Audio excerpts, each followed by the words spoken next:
أهلا بيكم في أركنوكس. رحلاتنا هنا في عالم الفانتازيا والأدب عمرها ما بتخلص وملهاش حدود. وقبل ما نبدأ خليني أقولك إن مصادرنا دايما هي الروايات الأساسية، الحاجات اللي كتبها الكاتب، ومقابلات مع الكاتب نفسه، وبنقول رأينا في بعض الأحيان.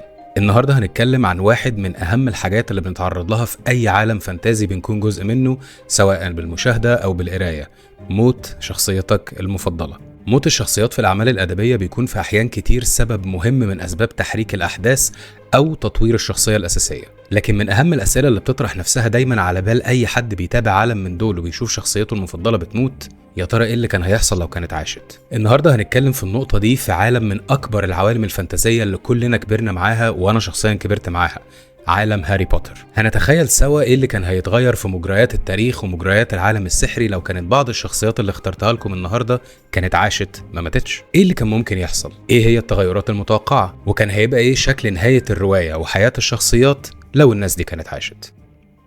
ألبوس دامبلدور. اول شخصية هنتكلم عنها النهارده هي ألبوس دامبلدور.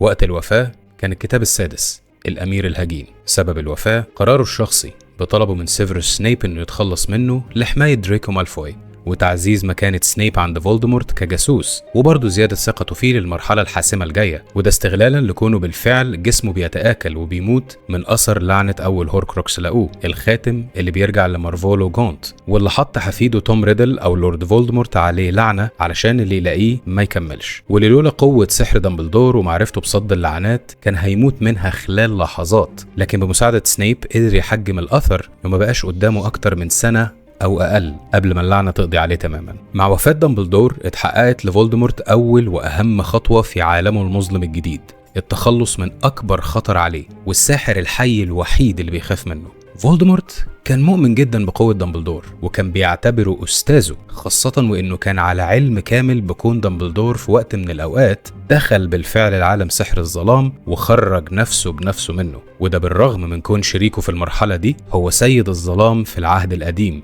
جيلرت جريندلفالد. آثار موت دامبلدور كانت صعبة على كل الأطراف. بسبب موته المفاجئ هاري ما بقاش عنده حد يوجهه خلال بحثه عن الهوركروكس، وبقى مضطر يدور بنفسه مع رون وهرمايني على معنى الوصية الغريبة اللي سابها لهم: السنيتش بتاعته، الديلومينيتر بتاع رون، وكتاب قصص بيدل الشاعر لهرمايني. مع الوقت الثلاثي قرروا يستفيدوا من قطع الشطرنج دي وفهموا منها مسألة مقدسات الموت ضمن حاجات تانية، لكن ضاع عليهم وقت كتير وهاجمهم أكلة الموت أكتر من مرة لأنهم ما عندهمش اتجاه مفهوم أو واضح يمشوا فيه من غير توجيه مخطط شديد الذكاء زي دامبلدور. بسبب موته برضه انفتح الباب قدام أعوان سيد الظلام إنهم يدخلوا هوجورتس ويعلنوا انتقامهم وإهانتهم لكل رموز عالم السحر. إيه اللي كان هيحصل لو كان عاش؟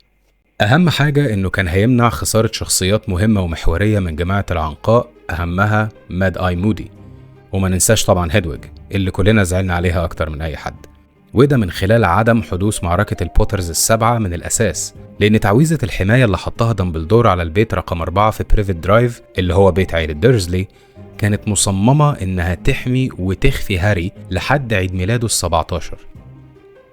بما ان دامبلدور كان جسمه قدامه اقل من سنة اي نعم وموته مؤكد بسبب اللعنة، كان هيبقى عامل اساسي في كون المعركة الاخيرة اقرب بكتير في التوقيت، وده ياخدنا لعقلية دامبلدور كشخص مؤمن بمبدأ الغاية تبرر الوسيلة.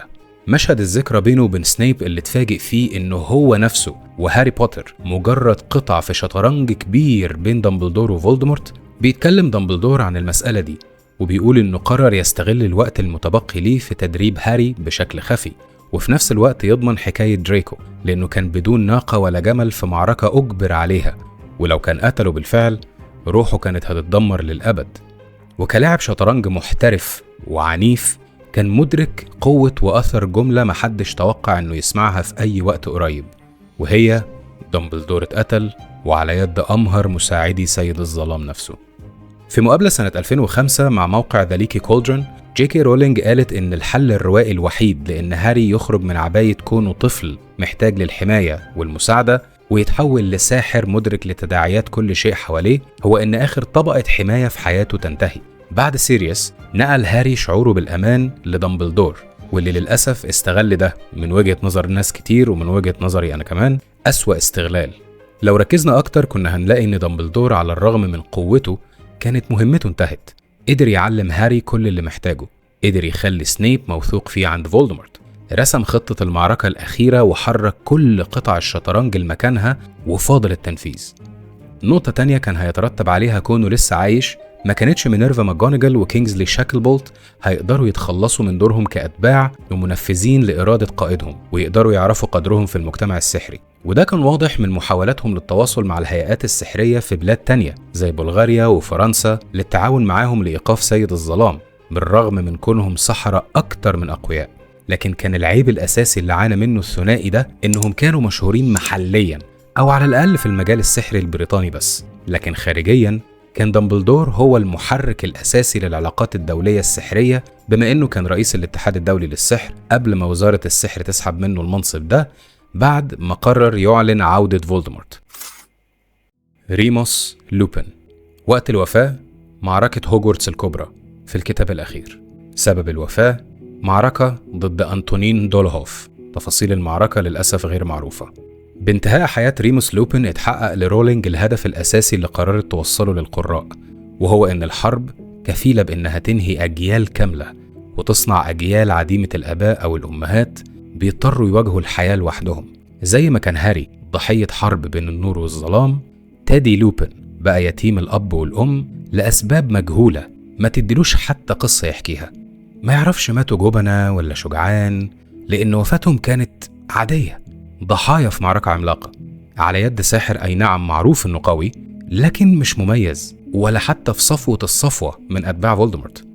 لوبين كان الإثبات الحي الوحيد الواضح قدام العالم إن كائنات الظلام زي المذئوبين ومصاصي الدماء عندهم القدرة إن هم يحتفظوا بإنسانيتهم ويشاركوا بالفعل بشكل مؤثر في تعليم السحرة الصغيرين بدون أي شبهة أذى. طيب كان هيحصل إيه لو كان عايش؟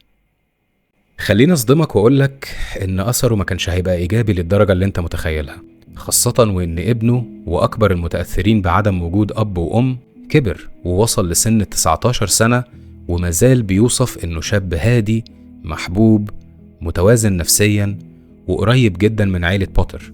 من النظريات اللي تداولها محبي السلسلة ووافقت عليها رولينج بنفسها كانت بخصوص مستقبل لوبين بعد الحرب وإمكانية بدءه لمدرسة صغيرة أو حتى ملجأ أيتام مختص بمساعدة الأطفال المذئوبين وإعادة إدراجهم في المجتمع كسحرة أسوياء ومواطنين مفيدين زيه، وده جنبا إلى جنب مع احتمالية كونه الممثل الأقوى والأبرز لحقوق أنصاف البشر زي مصاصين الدماء والمذئوبين وغيرهم، وإنه ممكن يثبت ليهم حقوقهم خاصة بعد مساهمة كتير منهم في إنهاء مسيرة سيد الظلام وأعوانه خلال الحرب وبعدها. سيريوس بلاك. وقت الوفاة معركة وزارة السحر في الكتاب الخامس. سبب الوفاة تعويذة مجهولة أطلقتها بيلاتريكس لسترينج وقعته ورا الستار الفاصل بين عالم الحياة والموت.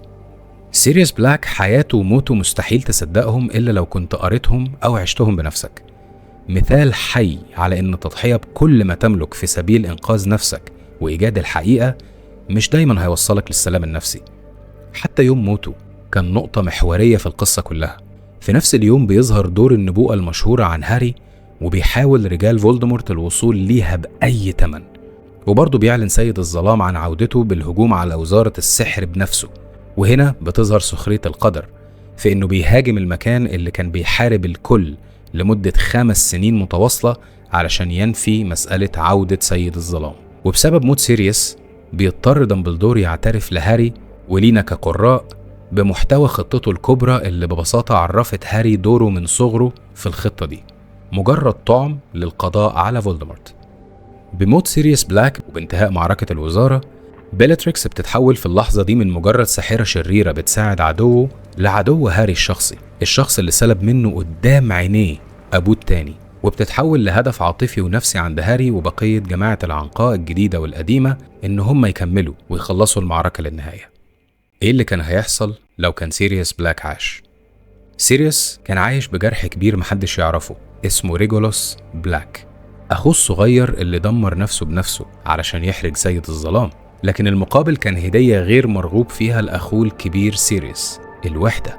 سيريوس لو كان عاش كان هيبقى صاحب المشهد الأهم وهو معرفة قصة ريجولوس أخوه، وده كان هيدي للقصة ثقل أكبر وحزن أعلى وتأثير أشد من اللي حسناه بعد ما حكالنا كريتشر الحكاية.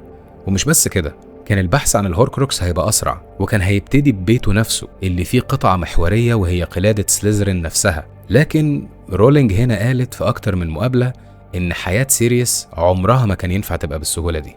ما ننساش أبدا إن سيريوس كان متهور، وتهوره كان خطر كبير جدا على مخططات دامبلدور وسنيب. سيريوس عقله وروحه بطلوا ينمو بسبب أزكبان. نفسيا ما تجاوزش صدمة موت أخوه جيمس بوتر، وفضل شايف نفسه ولد عنده 16 سنة بيعمل مقالب وبيحارب أي حد بصدر مفتوح زي ما كانوا بيعملوا قبل ما يحصل اللي حصل. فريد ويزلي. وقت الوفاة معركة هوجورتس الأخيرة في الكتاب الأخير. سبب الوفاة غير معروف. اللي نعرفه إنه كان في الدور السابع من هوجورتس فجأة حصل انفجار بعد ثواني من آخر حاجة قالها لأخوه بيرسي. المرة دي انت فعلا ضحكتني. قطع صوت الانفجار ضحكته. لكن بنسمع بيرسي ويزلي بعدها بيصرخ باسم ساحر من سحرة الظلام، أوغسطس روكوود، ومصيره بعد كده محدش يعرفه. فريد ما كانش مجرد النص التاني من التوأم ويزلي، كلنا حسينا انه هو اخونا احنا كمان. عشان كده موته صدم ناس كتير من محبي عالم هاري بوتر. وعلى الرغم من ان بيرسي كان الاخ المكروه لولائه الاعمى لوزارة السحر، الا ان فريد هو اللي مدله ايده علشان يفكروا انهم اخوات، ولذلك تأثير موته قدام عينيه خلاه من اشرس اللي حاربوا اكلت الموت في معركة هوجورتس الاخيرة. محدش كان عارف الدموع اللي على وشه دي كانت دموع غضب ولا دموع حزن. جورج ويزلي نصه التاني عرفنا من كتابات رولينج عنه انه عمره ما قدر يرجع زي ما كان، ولا قدر يتجاوز موت اخوه، وهديته لروحه كانت انه سمى اول اولاده فريد. حتى شخصيته اتغيرت وسمح لروني يشاركه في محل المقالب السحرية. ايه اللي كان هيحصل لو كان عاش؟ فريد وجورج كانوا بسهولة جدا هيكونوا من اهم موردين الادوات السحرية لوزارة السحر وللعالم السحري كله، وصنعوا العاب زي قبعة الحماية اللي كان جواها تعويذة دفاعية شديدة القوة، هدفها الأساسي كان حماية اللي يلبسها من أي مقلب يتوجه ضده. دي كانت النظرية اللي عملوها بيها. لكن مطاردي سحرة الظلام أو الأوررز في الوزارة لما فحصوا الألعاب دي لقوا إنها تقدر تحمي من تعويذ هجومية بكامل قوتها، واشتروا منهم أكتر من 500 قطعة. وبعد كده طلبوا منهم إن هم يطوروا عبايات حماية وقفازات حماية مشابهة للقبعة دي. وعلى الرغم من ضخامة معركة هوجورتس إلا إن الضحايا كانوا حوالي 50 ساحر بس، وده يبين لك قد إيه منتجاتهم اللي بدأت كمقالب تحولت لدرع كبير. غير كده ما كانش جورج هيعيش للأبد بعقدة ذنب، وما كانش بسببها هيتجوز حبيبة أخوه أنجلينا جونسون اللي راحت معاه حفل الشتاء الراقص وكانت معاه دايما لحد انفصالهم قبل المعركة الأخيرة. جورج كان هيدور على سعادته بشكل أوضح، ما كانش هيربط حزنه على أخوه بحزنها على حبيبها. لو عجبك الفيديو اعمل لايك وسبسكرايب وتابعنا دايما على تيك توك وعلى انستجرام. شكرا واشوفكم في حكاية تانية.